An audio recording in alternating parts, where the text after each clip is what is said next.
Welcome to the Rim Brake Rodeo. We hope this video helps. In this video, I will explain how to change a KQi3 tire. Before we begin, safety is paramount. Always power off your scooter and ensure it's stable on a stand. Protect yourself by wearing gloves and eye protection.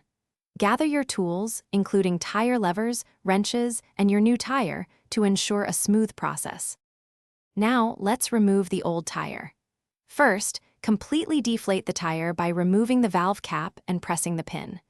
Next, use a wrench to loosen and remove the axle nuts that secure the wheel. With the nuts off, carefully pry the old tire from the rim using 2 or 3 tire levers, working your way around the circumference. With the old tire off, it's time for the new one.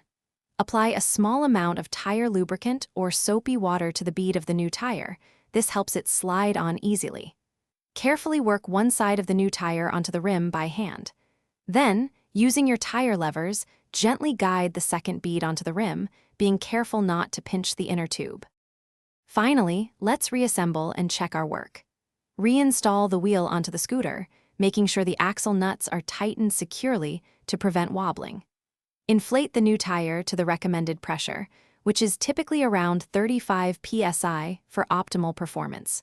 Always perform a quick test ride to ensure everything is functioning correctly and safely. Thanks for watching. Consider subscribing if we helped you.